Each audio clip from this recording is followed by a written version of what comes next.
ഇന്നലെ പരലോകം ഖുർആനിലും ഹദീസിലും എന്ന വളരെ പ്രധാനപ്പെട്ട വിഷയത്തെക്കുറിച്ച്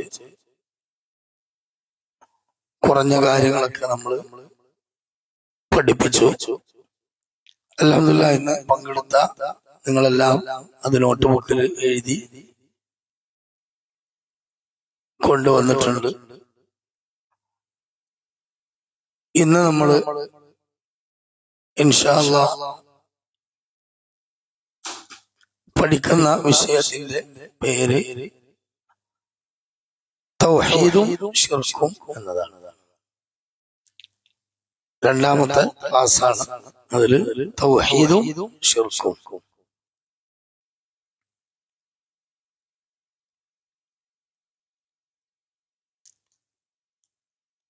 തൗഹീദും ശിർക്കും എന്ന വിഷയം പരലോകം എത്ര പ്രധാനപ്പെട്ട വിഷയമാണോ അതുപോലെ അതിനേക്കാൾ പ്രധാനപ്പെട്ട വിഷയമാണ് തൗഹീദും ശിർക്കും.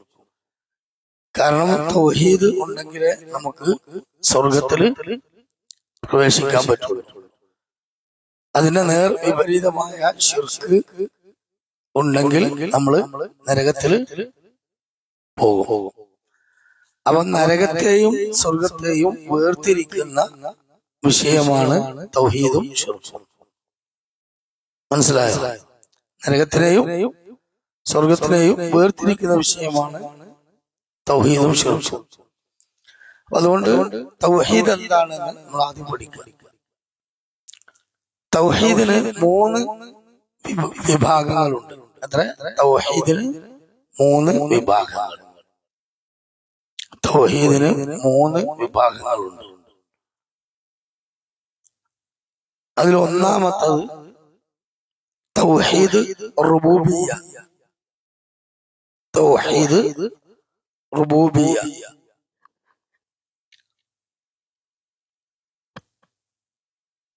തൗഹീദ് റുബൂബിയ്യ. രണ്ടാമത്തെ വിഷയം തൗഹീദ് ഉലൂഹിയ്യ. തൗഹീദ് റുബൂബിയ്യ. തൗഹീദിന് എത്ര വശങ്ങളുണ്ട്? 3 വശങ്ങളുണ്ട്.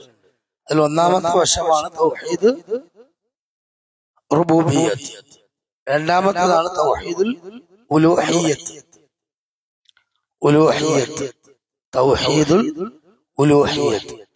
മൂന്നാമത്തെ വശമാണ് തൗഹീദുൽ അസ്മാഇ വസിഫാത്ത്. തൗഹീദുൽ അസ്മാഇ വസിഫാത്ത്.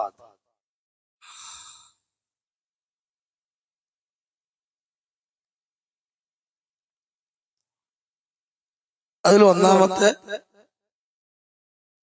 വശം നമ്മൾ ഒന്ന് ചെറിയ തോതിൽ വിശദീകരിക്കണം. ഓരോന്നും എന്താണ് പഠിക്കേണ്ടത്. ഒന്നാമത് നമ്മൾ എഴുതിയതാണ് തൗഹീദ് റുബൂബിയ്യത്ത്. തൗഹീദ് റുബൂബിയ്യത്ത് എന്നാൽ എന്താണ്?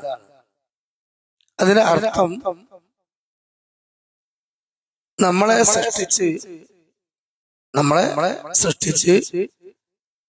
നമ്മളെ പോറ്റി നമുക്ക് ആവശ്യമായ എല്ലാ ഉപജീവനങ്ങളും നൽകി നമ്മുടെ ജീവിതവും നമ്മുടെ മരണവും അതേപോലെ തന്നെ നമ്മുടെ എല്ലാ കാര്യങ്ങളും ഈ പ്രപഞ്ചം മുഴുവനും നിയന്ത്രിക്കുന്നവൻ അവൻ ഏകനാണ്.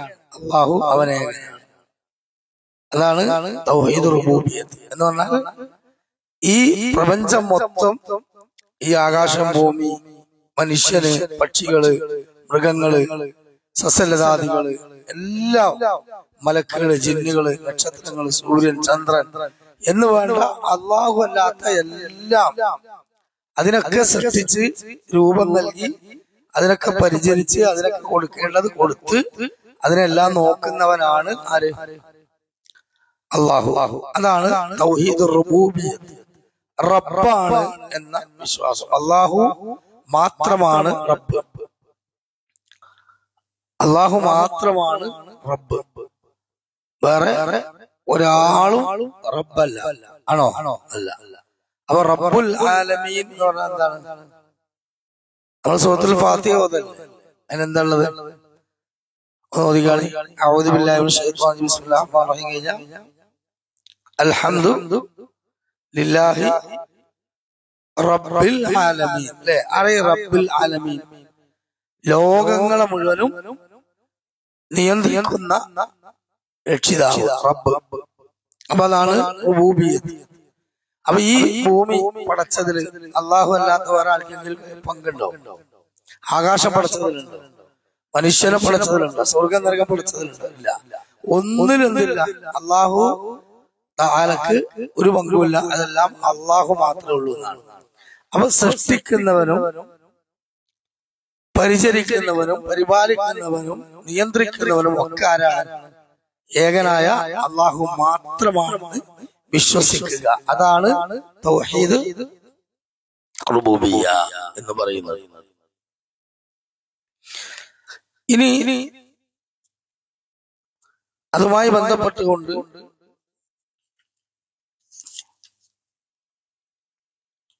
ഖുർആനില് ഒരുപാട് ആയത്തുകളുണ്ട്. സൂറത്തുർ റഅദ് 13-ാം അധ്യായം, അങ്ങനെ എഴുതിയോ? സൂറത്തുർ റഅദ് 13-ാം അധ്യായം 16-ാമത്തെ ആയത്ത്. സൂറത്ത് റഅദ് 13-ാം അധ്യായമാണ്. അതിലെ എത്രാമത്തെ ആയത്താ? 14-ാമത്തെ ആയത്ത്. എന്താണത്? അള്ളാഹു പറയാണ്, ലഹു ദഅവത്തുൽ ഹഖ്, യഥാർത്ഥമായ വിളിച്ചു പ്രാർത്ഥന അത് അള്ളാഹുവിന്. അല്ല, 16 അല്ല, 16-ാമത്തെ ആയത്ത്. 16-ാമത്തെ ആയത്ത്. എത്ര പറഞ്ഞത്? 16. 13-ാം അധ്യായം സൂറത്തുൽ റഅദിലെ 16-ാമത്തെ ആയത്ത്. ഖുൽ മൻ റബ്ബുസ് സമാവാതി വൽ അർളി ഖുലില്ലാഹുമ്മ ഖുൽ ഫത്തഖിതും മിൻ ദൂനിഹി ഔലിയാ ലാ യംലികൂന ലിഅൻഫുസിഹിം നഫ്അൻ വലാ ദർറ. പറയുക, ആരാണ് ആകാശങ്ങളുടെയും ഭൂമിയുടെയും റബ്ബ്? പറയുക, അല്ലാഹുവാണ്. അപ്പൊ അല്ലാഹു തആല എന്താ പഠിപ്പിക്കുന്നത്? സൂറത്തുർ റഅദ് 16-ാമത്തെ ആയത്തിലൂടെ പഠിപ്പിക്കുന്നത് എന്താണ്? സൃഷ്ടിക്കുകയും കൽപ്പനാധികാരവും എല്ലാം ആരാണ്? അള്ളാഹുവാണ്. ഇനി അതേപോലെ തന്നെ റബ്ബാണ്. അള്ളാഹുവിന്റെ റുബൂബിയത്തിനുള്ള മറ്റൊരു തെളിവാണ് 7-ാം അധ്യായം സൂറത്തുൽ അറാഫ് 54-ാമത്തെ ആയത്ത്. 7-ാം അധ്യായം സൂറത്തുൽ അറാഫ് 54-ാമത്തെ ആയത്ത്. അതിൽ അല്ലാഹു പറയുന്നതാണ്, ഇന്ന റബ്ബക്കും അല്ലാഹുല്ലദീ ഖൽഖസ് സമാവാതി വൽ അർള ഫീ സിത്തതി അയ്യാമിൻ സുമ്മ ഇസ്തവാ അലൽ അർശി യഅ്ശിൽ ലൈല നഹാറ യത്ലുബുഹു ഹസീസ വശംസ വൽ ഖമറ വൻ നുജൂമ മുസഖഖറാത്തിൻ ബിഅംരിഹി അലാ ലഹുൽ ഖൽഖു വൽ അംർ അലാ ലഹുൽ ഖൽഖു വൽ അംർ തബാറകല്ലാഹു റബ്ബുൽ ആലമീൻ. അള്ളാഹിനെ പറ്റി പരിചയപ്പെടുക. റുബൂബിയത്ത്, തൗഹീദ് റുബൂബിയത്താണ് പഠിക്കുന്നത്. എന്തൊക്കെയാണ്? നിശ്ചയമായും നിങ്ങളുടെ റബ്ബ് ആകാശങ്ങളെയും ഭൂമിയെയും 6 ദിവസങ്ങളിലായി സൃഷ്ടിച്ചവനാകുന്നു. പിന്നെ അവൻ അർശിൽ ആരോഹണം ചെയ്തു. രാത്രി അവൻ പകലിനു മൂടിയിരുന്നു. അതിനെ ദ്രുതഗതിയിൽ തേടിക്കൊണ്ട് അവന്റെ കൽപ്പനയ്ക്ക് വിധേയമാക്കപ്പെട്ടുകൊണ്ട് സൂര്യനെയും ചന്ദ്രനെയും നക്ഷത്രങ്ങളെയും അവൻ സൃഷ്ടിച്ചു. നിങ്ങൾ അറിയുക, അവന്റേതാണ് സൃഷ്ടിപ്പ്, കൽപ്പനാധികാരവും അവന്റെ വക തന്നെ. ലോകരുടെ രക്ഷിതാവായ അള്ളാഹു മഹത്വപൂർണ്ണനാകുന്നു. അപ്പൊ ഈ ആയത്തിൽ അള്ളാഹു തആല അള്ളാഹുവിന്റെ റുബൂബിയത്താണ് പഠിപ്പിക്കുന്നത്. ആകാശങ്ങളെ സൃഷ്ടിച്ചതാരാ? ഭൂമിയെ സൃഷ്ടിച്ചത് നക്ഷത്രങ്ങളെയും ചന്ദ്രനെയും. രാവും പകലും മാറി മാറി വരുന്നു അല്ലെ? അപ്പൊ പകലാണ്. ഇനി മാരി കഴിഞ്ഞാൽ എന്താവും? സൂര്യാസ്തമിച്ച് രാത്രിയാവും. പിന്നെ രാവിലെ സൂര്യൻ ഉദിക്കുമ്പോ പകലാവും. അപ്പൊ ഈ രാവും പകലും മാറി മാറി വരുന്നതും ഈ ചന്ദ്രനും സൂര്യനും നക്ഷത്രങ്ങളും ഈ ജീവിതവും മരണവും എല്ലാം ഉണ്ടാക്കിയത് ആരാ? അള്ളാഹു. അവനാണ് റബ്ബ് എന്താണ് റബ്ബ്, അതാണ് തൗഹീദ് റുബൂബിയത്ത് എന്ന് പറയുന്നതിലുള്ള വിശ്വാസം. അതിന്റെ ആയത്തുകളാണ് നമ്മൾ പറയുന്നത് അല്ലോ. അപ്പൊ തൗഹീദ് റുബൂബിയത്തിനെ വിശദീകരിക്കുന്ന ഖുർആനിലെ ആയത്തുകൾ എന്ന് ചോദിക്കുമ്പോൾ നിങ്ങൾ പറയേണ്ടത് എന്താണ്? 13-ാം അധ്യായം സൂറത്ത് അത് 16-ാമത്തെ ആയത്ത്, 7-ാം അധ്യായം സൂറത്ത് അറാഫ് എത്രാമത്തെ ആയത്ത്? 54. ഇനി 10-ാം അധ്യായം സൂറത്ത് യൂനുസ് 31-ാമത്തെ ആയത്ത്. എത്ര? 10-ാം അധ്യായം സൂറത്ത് യൂനുസ് 31-ാമത്തെ ആയത്ത്.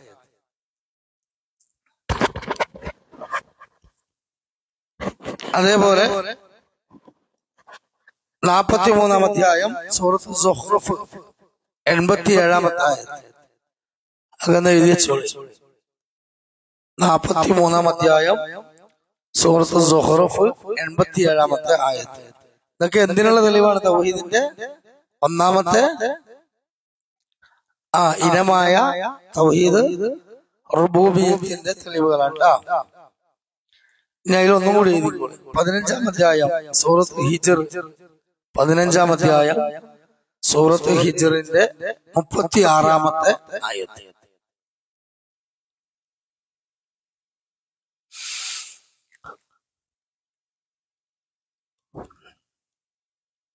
അപ്പൊ ഇതാണ് നമ്മൾ തൗഹീദ് റുബൂബിയത്തിന്റെ ഖുർആനിലെ തെളിവുകൾ.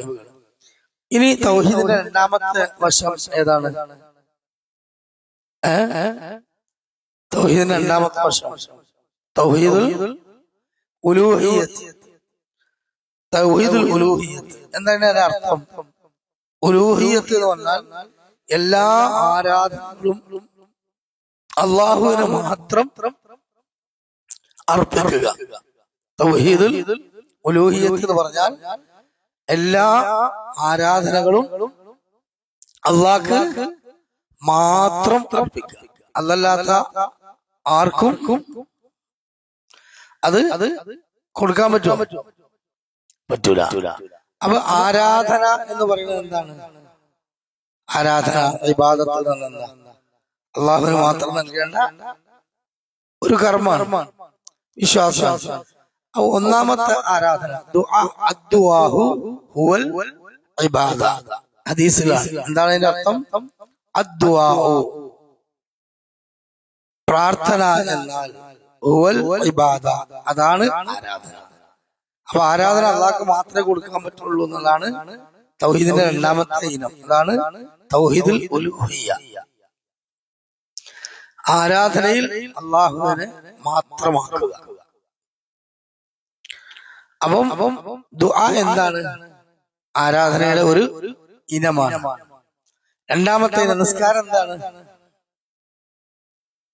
നിസ്കാരം ആരാധന അല്ലേ? ഇബാദത്തല്ലേ? ആണ്. നോമ്പ്, ഹജ്ജ്,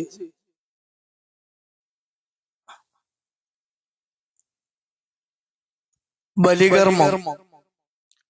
ബലികർമ്മം എന്ന് പറഞ്ഞാൽ എന്താണ്? ബലിയറക്കുക. നമ്മള് പോത്തിനിറക്കല്ലേ? അതാണ് ബലികർമ്മം. അള്ളാഹുവിനെ ഒരു മൃഗത്തെ അറുത്ത് നേർച്ച കൊടുക്കുക, അതിനാണ് ബലികർമ്മം എന്ന് പറയുന്നത് അല്ലേ? പിന്നെ തവക്കുൽ. തവക്കുൽ എന്ന് പറഞ്ഞാൽ അത് ആരാധനയാണ്. തവക്കുൽ അള്ളാഹുവിൽ വരമേൽപ്പിക്കുക. അള്ളാഹുവിൽ വരമേൽപ്പിക്കുക.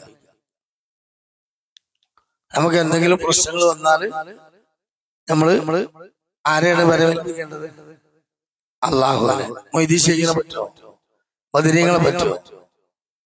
ആരെങ്കിലും ഒരു നാട്ടിലത്തെ പിന്നെ ഏതെങ്കിലും രാജാവിന്റെ അടുത്ത് പോയിട്ടോ നേതാവിന്റെ അടുത്ത് പോയിട്ടോ ഞാൻ നിങ്ങളെ വരവേൽപ്പിക്കുന്നു പറയാൻ പറ്റുമോ? ഇല്ല. അപ്പൊ അള്ളാഹുവിന് മാത്രം കൊടുക്കേണ്ടതാണ് തവക്കുൽ. ഭയം, അള്ളാഹു അല്ലാത്തവരെ പേടിക്കാൻ പറ്റുമോ? അപ്പൊ നമ്മള് ഒരു നായ വൈദ്യരെ പറഞ്ഞ നായനെ പേടിക്കൂലേ? പാമ്പുണ്ടെങ്കിൽ അവനെ പേടിക്കൂലേ?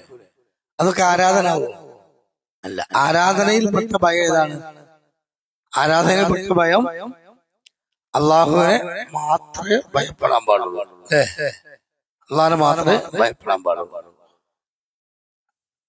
സഹായാർത്ഥന, അതായത് വിളിച്ച പ്രാർത്ഥന, സഹായം തേടുക. അതാരോടെ പറ്റുള്ളൂ? ഇയ്യാക നഅ്ബുദു വ ഇയ്യാക നസ്തഈൻ. എന്താ അതിനർത്ഥം? നിന്നെ മാത്രം ഞങ്ങൾ ആരാധിക്കുകയും നിന്നോട് മാത്രം ഞങ്ങൾ സഹായം തേടുകയും ചെയ്യുന്നു. അപ്പൊ സഹായം തേട്ടം ആരോട് മാത്രമേ പറ്റുള്ളൂ? അള്ളാഹിനോട് മാത്രമേ പറ്റുള്ളൂ അല്ലേ? അപ്പൊ നമ്മൾ തമ്മിൽ ആ പേന എടുക്കാന്ന് പറഞ്ഞാൽ ഒരു സഹായം തേട്ടല്ലേ അല്ലേ? ഒരു ഗ്ലാസ് വെള്ളം കൊണ്ടുവരാൻ പറഞ്ഞ നേരത്തെ എന്നോട്, ആ സഹായം തേട്ടല്ലേ? അപ്പൊ അത് അള്ളാഹ്ക്ക് കൊടുക്കേണ്ട സഹായം തേട്ടാണ് അല്ല. നമ്മൾ തമ്മിൽ മനുഷ്യർ ചെയ്യുന്ന സഹായം. അതിനാരെങ്കിലും ആരാധന എന്ന് പറയും, പ്രാർത്ഥന എന്ന് പറയും, ദുആ എന്ന് പറയും. ദുആ എന്ന് പറഞ്ഞാൽ എന്താണ്? അള്ളാഹ്ക്ക് മാത്രം നൽകുന്ന സഹായം. അത് തൗഹീദുൽ ഉലൂഹിയ്യത്തിന്റെ ഇനങ്ങളിൽപ്പെട്ടതാണ്. സുജൂദ് ആരാധന അല്ലേ? അല്ലാത്ത ഏതെങ്കിലും വിഗ്രഹത്തിന് സുജൂദ് ചെയ്യാൻ പറ്റുമോ? ഇല്ല. കല്ലിന് മുമ്പിൽ സുജൂദ് ചെയ്യാൻ പറ്റുമോ? മരത്തിന് മുമ്പിൽ സുജൂദ് ചെയ്യാൻ പറ്റുമോ? ഇല്ല. ഉമ്മാന്റെ ബാപ്പാന്റെ മുമ്പിൽ സുജൂദ് ചെയ്യാൻ പറ്റുമോ? ഇല്ല. അപ്പൊ സുജൂദ് അള്ളാഹ്ക്കുള്ള ഇബാദത്താണ്. അപ്പൊ ഇതൊക്കെ തൗഹീദുൽ ഉലൂഹിയ്യയിൽ പെട്ടതാണ്. ഇവരെല്ലാം അള്ളാഹ്ക്ക് മാത്രം കൊടുക്കുക എന്നുള്ളതാണ്. 16-ാം അധ്യായം സൂറത്തുൽ നഹ്ൽ. 16-ാം അധ്യായം സൂറത്ത് നഹ്ൽ 36-ാമത്തെ ആയത്തിലൂടെ അള്ളാഹു ഈ കാര്യം എല്ലാ പ്രവാചകന്മാരുടെ സമൂഹത്തിനും പഠിപ്പിച്ചിട്ടുണ്ട്. അപ്പൊ നമ്മളെ പഠിപ്പിച്ചല്ലോ ഖുർആനിലെ. അപ്പൊ നമ്മള് നബിന്റെ ഉമ്മത്തല്ലേ? നമ്മള് റസൂലുള്ളാഹിന്റെ മുഹമ്മദ് സല്ലല്ലാഹു അനുയായികളല്ലേ? നമുക്ക് മുമ്പ് മുഹമ്മദ് നബിക്ക് മുമ്പ് കുറെ പ്രവാചകന്മാർ കഴിഞ്ഞു പോയില്ലേ?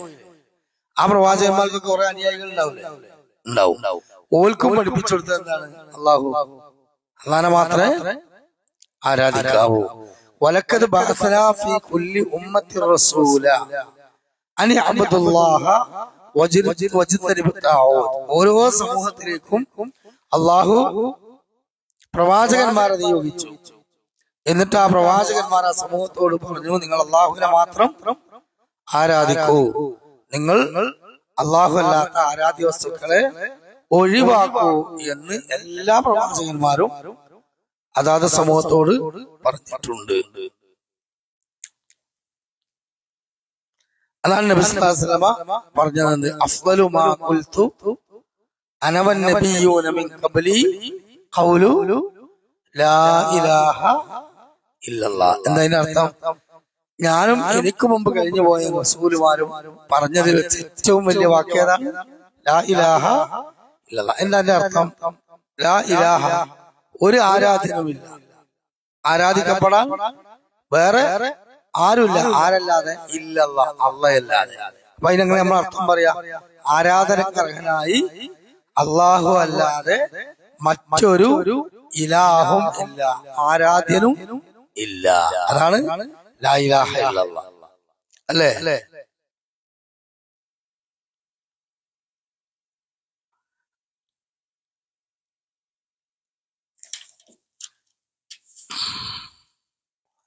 അപ്പൊ അതുകൊണ്ട് നമ്മള് മരിച്ചുപോയ മഹാത്മാക്കള്, അമ്പിയാക്കള്, ഔലിയാക്കള് ആരാധിക്കാൻ പറ്റും, അവരോട് സഹായം തേടാൻ പറ്റും, ജിന്നുകളോട് സഹായം തേടാൻ പറ്റും, മലക്കിനോട് സഹായം തേടാൻ പറ്റും? ഇല്ല. എന്നാ ജീവിച്ചിരിക്കുന്ന മനുഷ്യന്മാര് പരസ്പരം അങ്ങോട്ടും സഹായം തേടാൻ പറ്റും? അത് പറ്റും. ആരാധന ഇല്ല. അപ്പൊ ഞാൻ ഒരു ഗ്ലാസ് വെള്ളം ചെന്ന് എടുത്തുകൊണ്ടിരുന്നു പറഞ്ഞാൽ അത് ആരാധനയാകുന്ന സഹായത്തിനല്ല.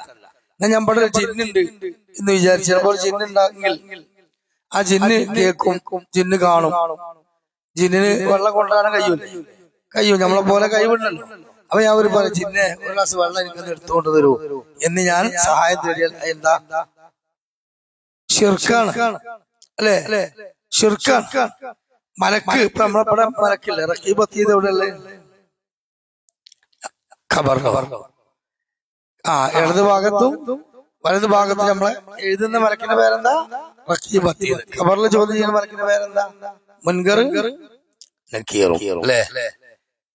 വഹയി നൽകുന്ന മലക്കിന്റെ പേരെന്താ? ജിബ്രീൽ അലൈഹിസ്സലാം അല്ലേ? ഇടിമിന്നൽ ഉണ്ടാക്കുന്ന മലക്കിന്റെ പേരെന്താ? മീകായിൽ അലൈഹിസ്സലാം. റൂഹ് പിടിക്കുന്ന മലക്കിന്റെ പേരെന്താ നമ്മൾ പറഞ്ഞു? മലക്കുൽ മൗത്ത് അലൈഹിസ്സലാം അസ്രായിൽ പറയാൻ പാടില്ല. അപ്പൊ ഈ റഖീബ് അതീദ് ഇവിടെ ഉണ്ടല്ലോ അല്ലെ, നമ്മളെ ഓരോ വാക്ക് ഉച്ചരിക്കുമ്പോൾ എഴുതുന്നുണ്ട്. അപ്പൊ ഇവിടെ ഉണ്ട്, ഇപ്പോഴും ഉണ്ട്. അപ്പൊ ഞാൻ റഖീബ് അതീദ് ഞാന് ഒരു ആള് ഞാൻ തെറി പറഞ്ഞു. അപ്പൊ ഞാൻ ഒരാളെ ചീത്ത പറഞ്ഞു, ഒരാളൊരു ചീത്ത തെറി പറഞ്ഞു. അപ്പൊ തെറി പറഞ്ഞ പോലെ എന്ത് ചെയ്തു, ഇവിടെ എഴുതിയേക്കൂലേ. അപ്പൊ ഞാൻ റഖീബ് അതീദ് പറയും, റഖീബ് അതീദ് ഞാന് ഒരു തെറ്റ് ചെയ്തു പോയി, അവിടെ എഴുതരുത്, അതൊന്ന് വായിച്ചു തരണം പ്ലീസ് എന്ന് പറഞ്ഞ ശിർക്കല്ലേ?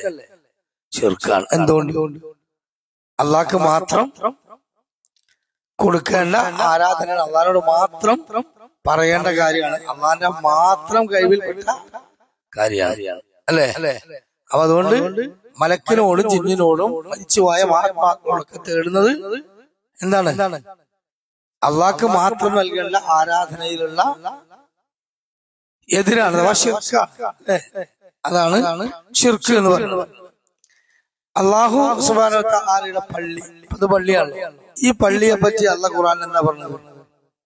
72-ാം അധ്യായം സൂറത്ത് ജിന്ന്, 72-ാം അധ്യായം സൂറത്ത് ജിന്ന്. 72-ാമത്തെ അധ്യായത്തിന്റെ പേരെന്താ? സൂറത്തുൽ ജിൻ. അതിലെ 18-ാമത്തെ ആയത്ത് എന്താ? പള്ളിനെ പറ്റി അള്ളാഹ് പറഞ്ഞതാണ്. وأن المساجد لله فلا تدعوا مع الله أحدا وأن المساجد لله നിശ്ചയം പള്ളികൾ അള്ളാഹുവിനുള്ളതാണ്. അള്ളാഹുവിനുള്ളതാണ്. അള്ളാഹ്ക്ക് അവിടെ പാർക്കാനുള്ളതാ? ആണോ? അള്ളാഹ്ക്ക് അവിടെ നിസ്കരിക്കാനുള്ളതാ? അല്ല. അള്ളാഹിനെ മാത്രം ആരാധിക്കാൻ വേണ്ടി ഉണ്ടാക്കുന്നതാണ് പള്ളി. ആ പള്ളിയിൽ കുത്തുബിയത്തും മൗലീദും റാത്തീബും പാട്ടും കളിയും ചിരിയും കച്ചറി അടിപിടിയൊന്നും പാടുണ്ടോ? പറ്റൂല. ഇവിടെ എന്ത് ആകെ പാടുള്ളൂ?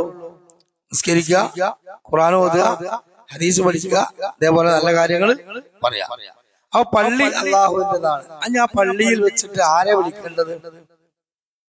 ആരോടെ സഹായം തേടേണ്ടത്? ഫലാ തദ്ഉ മഅല്ലാഹി അഹദ. ആ പള്ളിയിലുള്ളിൽ അള്ളാഹു അല്ലാത്ത ഒരാളുകൾ പ്രാർത്ഥിക്കരുത്, സഹായം തേടരുത്. അവ പള്ളിയിൽ അള്ളാഹിനോട് മാത്രം അല്ലേ?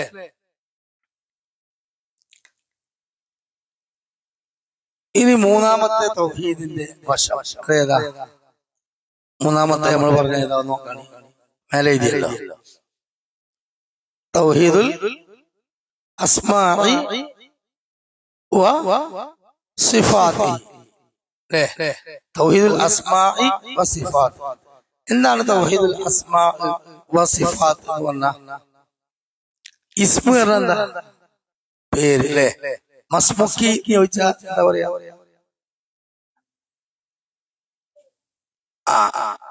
ആണ്. കുട്ടികൾ എന്നോട് ചോദിക്കുമ്പോൾ എന്താ ചോദിക്കുക? മസ്മുക്ക അല്ലേ? എന്നോട് ചോദിക്കുമ്പോൾ മസ്മുക്കി. സ്ത്രീലിംഗാണ്, അന്ന് പുല്ലിംഗ. അപ്പൊ നമ്മൾ എന്താ പറയാ? ഇസ്മി സാജിദ് അല്ലെ? നിങ്ങളുടെ പേര് നിങ്ങൾ പറയും. ഇതേപോലെ അസ്മാ എന്ന് പറഞ്ഞാൽ എന്താണ്? ഇസ്മിന്റെ ജമ്മാണ് അസ്മാ, നാമങ്ങൾ അല്ലേ? അതിന്റെ പേര് നാമങ്ങൾ. അതേപോലെ തന്നെ സിഫാത്ത് എന്ന് പറഞ്ഞാൽ സിഫത്ത്, സിഫത്ത് പറഞ്ഞ ഗുണങ്ങൾ. അപ്പൊ അസ്മാഇ സിഫാത്ത് എന്ന് പറഞ്ഞാൽ അള്ളാഹുവിന്റെ നാമ വിശേഷ ഗുണങ്ങൾ. അള്ളാഹുവിന്റെ നാമ വിശേഷ ഗുണങ്ങൾ, അതാണ് തൗഹീദുൽ അസ്മാഇ വ സിഫാത്ത്. അതിന്റെ അടുത്ത് അങ്ങനെ തന്നെ എഴുതിക്കോളൂ. തൗഹീദുൽ അസ്മാഇ സിഫാത്തിന്റെ അർത്ഥം എന്താണ്? അള്ളാഹുവിന്റെ നാമഗുണ വിശേഷങ്ങൾ. അപ്പൊ അള്ളാഹുവിന്റെ നാമഗുണ വിശേഷങ്ങൾ അള്ളാഹു അല്ലാത്ത ആർക്കെങ്കിലും കൊടുക്കാൻ പറ്റുമോ? അള്ളാഹുവിന് ഒരുപാട് നാമങ്ങളുണ്ട് അല്ലെ? റഊഫ് എന്നാണ് നാമല്ലേ? റഹീം എന്നാണ് നാമല്ലേ? അതേപോലെ തന്നെ സമീ, ബസീർ അല്ലേ? റഊഫ്, റഹീം, അതേപോലെ ബസീർ, മുതകബ്ബിർ, ജബ്ബാർ, അങ്ങനെ പല നാമങ്ങളുണ്ട്. 99 നാമങ്ങൾ അല്ലാഹു തആലക്ക് ഉണ്ട് എന്ന് ഒരു ഹദീസിൽ കാണാം. എത്ര? 99 നാമങ്ങൾ. ഈ നാമങ്ങൾ ആർക്കെങ്കിലും വേറെ നമുക്ക് ഇടാൻ പറ്റുമോ? ഇല്ല. ഇപ്പൊ സാജിദ് എന്ന് പറഞ്ഞാൽ സുജൂദ് ചെയ്യുന്നവൻ, ഈ പേര് വേറെ ആക്കട്ടെ. കാരണം ഞാൻ അല്ലല്ല അല്ലേ? എന്നാൽ അള്ളാഹുവിന്റെ പേര് വേറെ ആർക്കെങ്കിലും ഇടാൻ പറ്റുമോ? ഇല്ല. അള്ളാഹുവിന്റെ പേരിന്റെ അർത്ഥം വേറെ ആർക്കെങ്കിലും കൊടുക്കാൻ പറ്റുമോ? ഇല്ല. അപ്പൊ അള്ളാഹുവിനെ പോലെ കഴിവുള്ളവനും അള്ളാഹുവിനെ പോലെ നാമമുള്ളവനും അള്ളാഹിനെ പോലെ ഗുണമുള്ളവനും ആരും വേറെ ഇല്ല. ഉണ്ടോ? ഇല്ല. അപ്പൊ അതുകൊണ്ട് തന്നെ തൗഹീദുൽ അസ്മാഇ വസിഫാത്ത് എന്ന് പറഞ്ഞാൽ നമ്മൾ എന്ത് എഴുതി? അള്ളാഹുവിന്റെ നാമഗുണ വിശേഷങ്ങളിലുള്ള ഏകത്വം, അള്ളാഹുവിന്റെ നാമ ഗുണ വിശേഷങ്ങളിലുള്ള ഏകത്വം, അഥവാ അതിൽ ആർക്കും പങ്ക് കൊടുക്കാൻ പാടില്ല.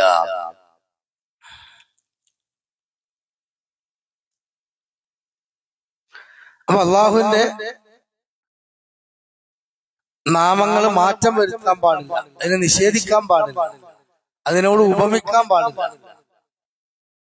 രൂപം നിർണയിക്കാൻ പാടില്ല. എങ്ങനെയാണോ അള്ളാഹുവിന്റെ ഖുർആനിലും റസൂലുള്ളാഹിന്റെ ഹദീസിലും അള്ളാഹിനെ പറ്റി പറഞ്ഞത് അങ്ങനെ തന്നെ വിശ്വസിക്കണം. അല്ലേ? അങ്ങനെ വിശ്വസിക്കണം. അതല്ലേ ഇസ്ലാം കാര്യം, ഈമാൻ കാര്യമൊക്കെ അല്ലേ? ഈമാൻ കാര്യത്തിൽ ഒന്നാമത്തെ എന്താ? അള്ളാഹുവിനുള്ള വിശ്വാസം. അല്ലേ? അപ്പൊ അള്ളാഹുവിനുള്ള വിശ്വാസം എന്താണ്?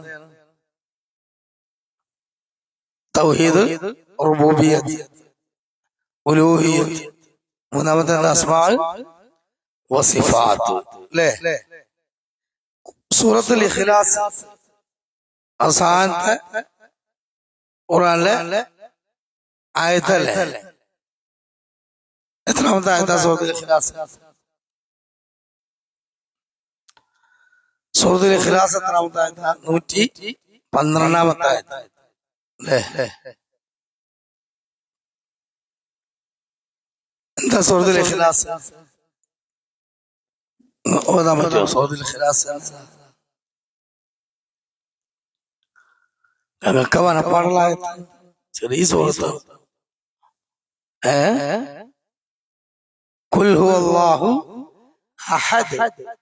എന്താ അതിന്റെ അർത്ഥം? ഖുൽ പറയുക നബിയെ, അല്ലാഹു അഹദ്, അവൻ ഒരുവനാണ്, ഏകനാണ്. അല്ലേ? അല്ലാഹു സ്വമദ്, അല്ലാഹു സ്വയം പര്യാപ്തനാണ്, സ്വമദ്. അവന് വേറെ ആരെയും സഹായം വേണം? ലം യലിദ് വലം യൂലദ്, അവൻ ജനിച്ചിട്ടില്ല, ജനിപ്പിച്ചിട്ടില്ല. അള്ളാഹ്ക്ക് വാപ്പുണ്ടോ? ഉമ്മണ്ടോ? അള്ളാഹുവിന് മക്കളുണ്ടോ? ഭാര്യ ഉണ്ടോ? അപ്പോ അള്ളാഹു തആല ഏകനാണ്, അവൻ സ്വയം പര്യാപ്തനാണ്, അവൻ ജനിച്ചിട്ടില്ല, ജനിപ്പിച്ചിട്ടില്ല. വലം യകുൽ ലഹു കുഫുവൻ അഹദ്, അവന് തുല്യനായി മറ്റാരും ഇല്ല. ഉണ്ടോ? അപ്പൊ തൗഹീദുൽ അസ്മാഇ വസിഫാത്ത് എന്ന ആ ആശയം ഈ സൂറത്തിലൂടെ അല്ലാഹു പൂർണ്ണ പറഞ്ഞു തന്നു. ഇനി 42-ാം അധ്യായം സൂറത്ത് ശുഅറ, 42-ാം അധ്യായം സൂറത്ത് ശുഅറ, അതിലെ 11-ാമത്തെ ആയത്ത്.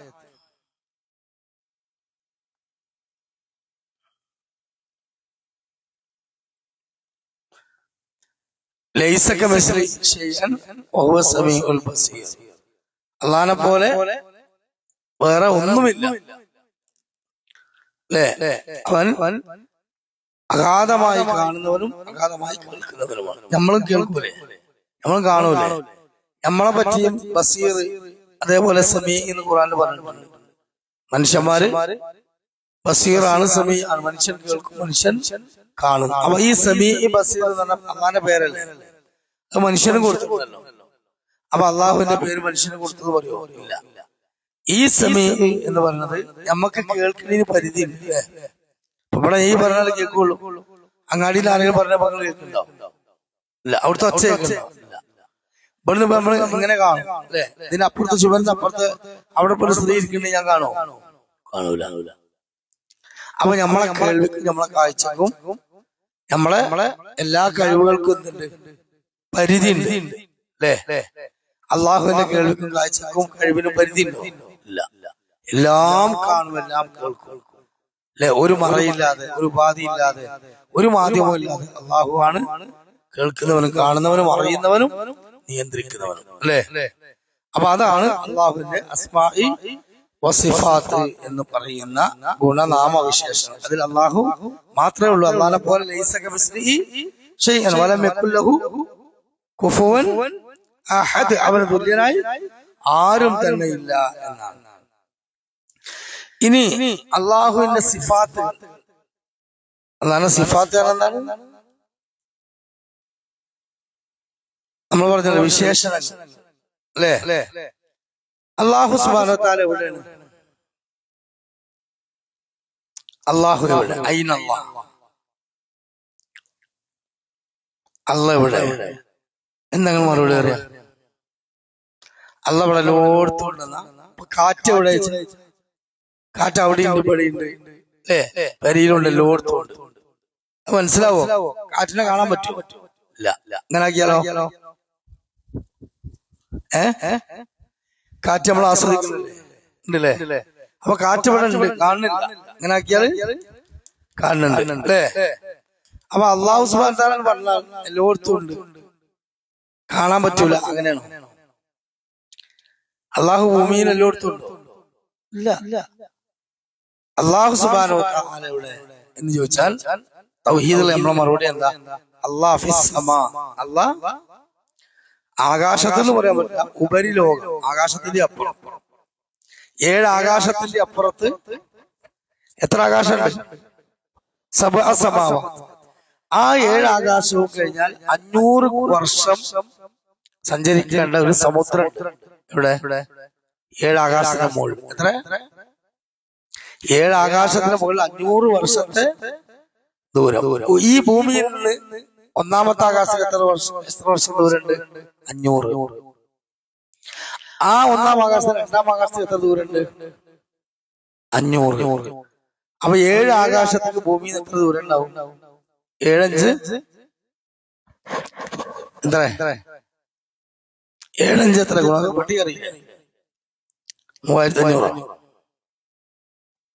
7×5 3500. 7×5 35 അല്ലേ?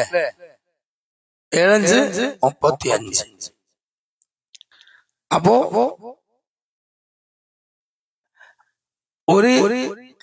ഒരു ഭൂമിയിൽ നിന്ന് ഒരു ആകാശത്തേക്ക് 500 കിലോമീറ്റർ ആണെങ്കിൽ 7 ആകാശത്തേക്ക് എത്ര ഉണ്ടാവും?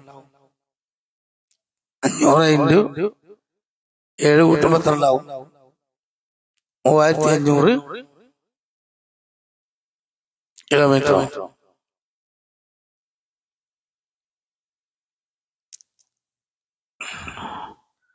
3500 വർഷം സഞ്ചരിക്കാനുള്ള ദൂരം ഉണ്ടാവും അല്ലേ?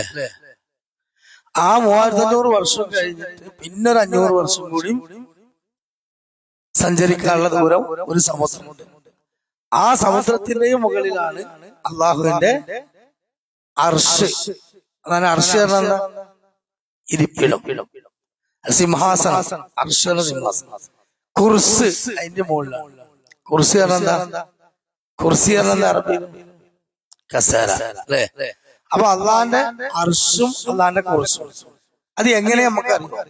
നമ്മളെ കസേര അതെങ്ങനെയാണ്? അള്ളാന്റെ അർശ് പറഞ്ഞ 4 കാലുള്ള ഒരു ഇരിപ്പിടാണ് പറയാൻ പറ്റും? അറിയില്ല. അപ്പം അള്ളാഹു സുബ്ഹാനഹു വ തആല എവിടെയെന്ന് നമ്മൾ ചോദിച്ചാൽ നമ്മൾ പറയേണ്ടത് എവിടെയാണ്? ആകാശത്തേക്ക് വലിച്ചുകൊണ്ട് പോയി അല്ലാഹു ഫിസ് സമാ, അല്ലാഹു ഉപരിലോകത്താണ്. എവിടെ? ഉപരിലോകം. 7 ആകാശവും കഴിഞ്ഞ് പിന്നെ എത്ര? 500 വർഷത്തെ സമുദ്രവും കഴിഞ്ഞിട്ട് അതിന്റെ മുകളിൽ അർശ്, അതും കഴിഞ്ഞിട്ട് അതിന്റെ മുകളിൽ കുർസി, അതിന്റെയും മുകളിലാണ് ആര്? അള്ളാഹു അല്ലേ? അപ്പൊ ആ അള്ളാഹുവിനെ നമ്മൾ കണ്ടിട്ടില്ല. അള്ളാഹുവിന്റെ രൂപം നമുക്കറിയോ? ഇല്ല. അള്ളാഹുവിന്റെ സൗന്ദര്യം നമുക്കറിയോ? ആകൃതി നമുക്കറിയോ? ഒന്നും നമുക്കറിയില്ല. അള്ളാഹുവിന്റെ കൈ കാല് നമുക്കറിയാം. പക്ഷെ അള്ളാഹുവിന്റെ കൈയുണ്ട് എന്നും അള്ളാഹു താല കാലുണ്ട് എന്നും അള്ളാഹു ചിരിക്കുമെന്നും അള്ളാഹ് കോപിക്കുമെന്നും അള്ളാഹു നോക്കുമെന്നും അള്ളാഹ് കേൾക്കും ഒക്കെ ഉണ്ട് അല്ലേ? ഹദീസിലുണ്ട്, ഖുർആനിലുണ്ട്. അത് അങ്ങനെ തന്നെ വിശ്വസിക്കുക. എങ്ങനെയെന്ന് ചോദിക്കാൻ പാടില്ല. അപ്പൊ അള്ളാഹു ഒന്നാം ആകാശത്തേക്ക് തഹജ്ജുദിന്റെ സമയത്ത് ഇറങ്ങി വരുന്ന ഹദീസിലില്ലേ? രാത്രിയുടെ അന്ത്യയാമങ്ങളിൽ നമ്മൾ അള്ളാഹു തഹജ്ജുദ് സ്കരിച്ച് തീർക്കുമ്പോ റസൂലുള്ളാഹി പറയുന്നത് യൻസിലു റബ്ബുനാ തബാറക വ തആല ഇലസ് സമാ. അള്ളാഹ് കുർസിയിൽ നിന്ന് അർശിൽ നിന്ന് ഒന്നാം ആകാശത്തേക്ക് ഇറങ്ങി വരും. ഇത് നമ്മൾ കേട്ടാല് നമ്മൾ എന്താ മനസ്സിലാക്കേണ്ടത്? അള്ളാഹ് എങ്ങനെ ഇറങ്ങി തരാ? അള്ളാഹ്ക്ക് കാലുണ്ടോ? സ്റ്റെപ്പുമ്മലാണോ? വിമാനത്തിലാണോ? കയറുമ്പോ പൊങ്ങിയിട്ടാ? ഇങ്ങനൊന്നും നമ്മള് ചോദിക്കാനും ചിന്തിക്കാനും